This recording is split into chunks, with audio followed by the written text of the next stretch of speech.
How are you? Hi, Dr. Sylvia. To come on back. Who's you in today?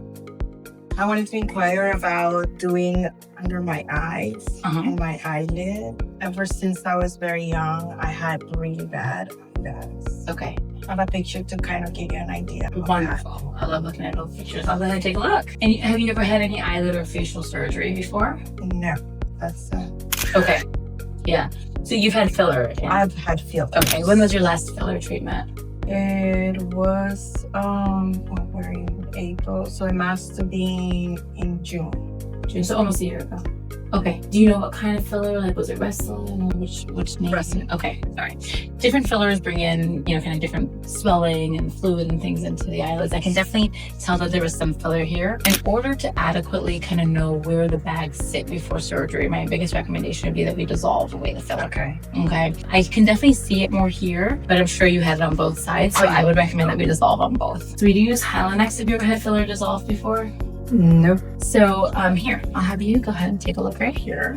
I'm gonna just grab a Q-tip. Basically, we wanna make sure that we're not masking any of the valleys or the tear trough or anything like that. We wanna know what we're working with before surgery. So I would inject along here. You see where you're a little bit blue there? It's some of the fluid in the water that pulls in from the filler. Okay. So sometimes we have to do more than one treatment. So we use hyaluronidase, which basically dissolves the hyaluronic acid filler. We'll put some numbing cream on there. We'll dissolve it. You might get a bruise. You might get some swelling. We'll give that about a week or two, have you come in, reevaluate us. We'll take photos along the way and reevaluate every time. Okay. And kind of see. And then when we see where the bags are settling out, it'll give us a better idea how to proceed with surgery. Okay.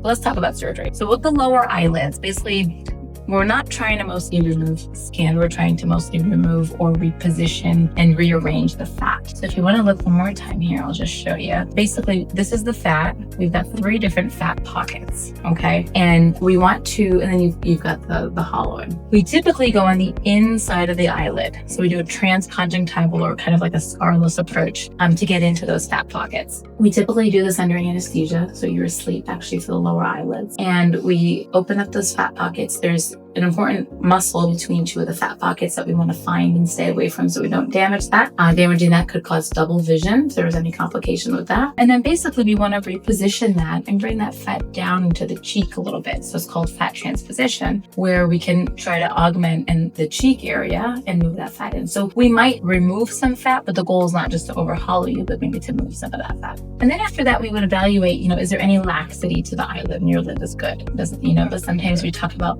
lid tightening procedures where we want to tuck in the outer corner. And then we would look at the skin at the end. So do we feel like we need to remove any little bit of extra skin, or is it anything that we want to talk about? Do you need any laser resurfacing or anything like that? So I think the first step for us with the lowers would be to dissolve away the old filler. Okay. And the uppers, have you had any recent Botox? No. Okay. So these are just things that we think about. You mean in here, right? Yeah, like any Botox up in the forehead. Or no, June was the last. June. Okay, great. That was for everything. Because whenever medicines are settling in, whether it's filler or toxins or other surgeries or things like that, we want to know how it's affecting us. So that's why.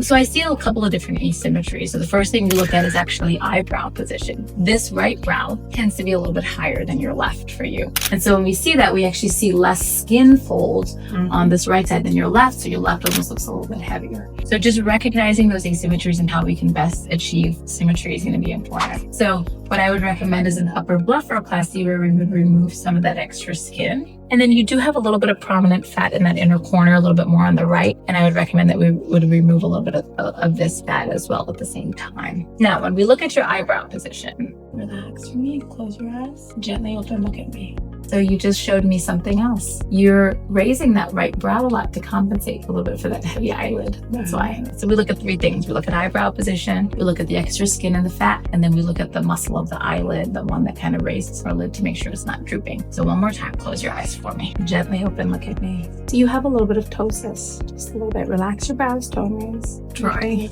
I know. I'm sorry. A lot of people, they compensate over years and years, compensate for a droopy lid, and you're a little droopy on this side.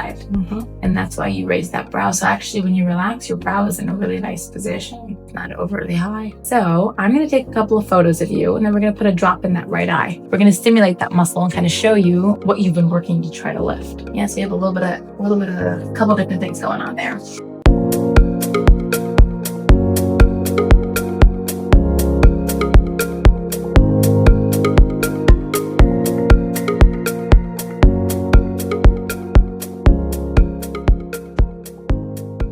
with the upper eyelids, is there a side that you prefer more? Do you like? If I show you in the mirror again. You're not the side that you always think of.